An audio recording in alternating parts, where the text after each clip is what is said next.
शिवाय। शिवजी सदा सहाय। ओम नमः शिवाय। गुरुजी सदा सहाय। रुद्र संहिता के पंचम युद्ध खंड का अध्याय 57। बाणासुर की तपस्या, वर प्राप्ति और उसका अत्याचार, शिव द्वारा उसका वध, उसकी प्रार्थना से शिव का उसका चरम धारण करना और कृतावासा नाम से विख्यात होना तथा कृतवास्वेश्वर लिंग की स्थापना करना।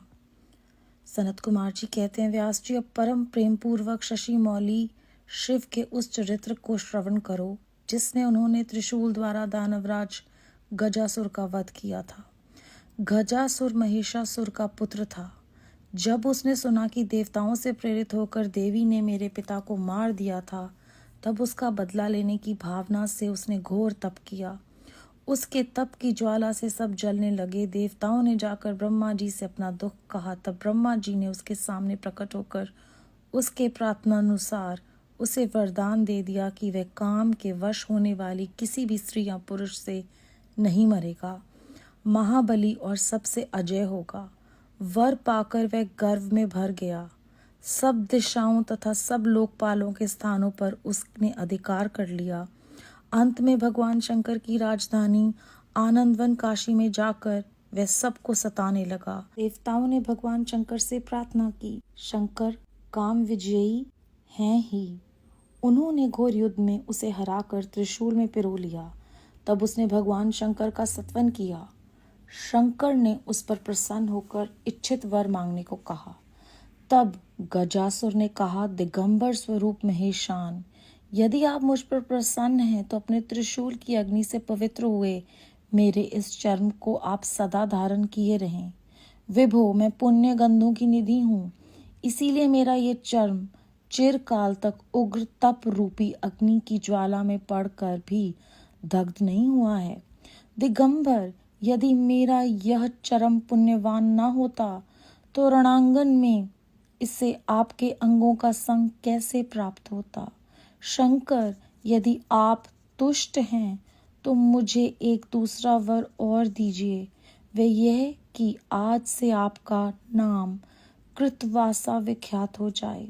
सनत कुमार जी कहते हैं, मुने, गजासुर की बात सुनकर भक्त वत्सल शंकर ने परम प्रसन्नता पूर्वक महिषासुर नंदन गज से कहा, तथास्तु, अच्छा ऐसा ही होगा। तदनंतर प्रसन्नतात्मा भक्त प्रिय महेशान उस दानवराज गज से, जिसका मन भक्ति के कारण निर्मल हो गया था, पुनः बोले।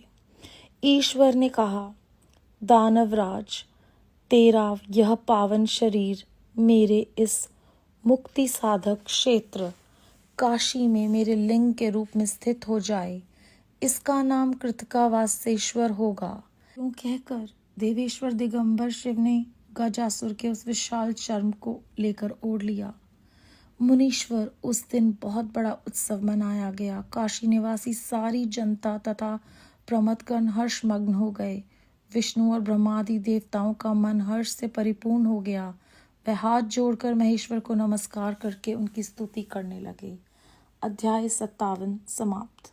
इस अध्याय में हमें फिर से ये प्रेरणा मिल रही है कि गर्व जो है वो निश्चय ही हमें अपने पतन की ओर ले जाता है।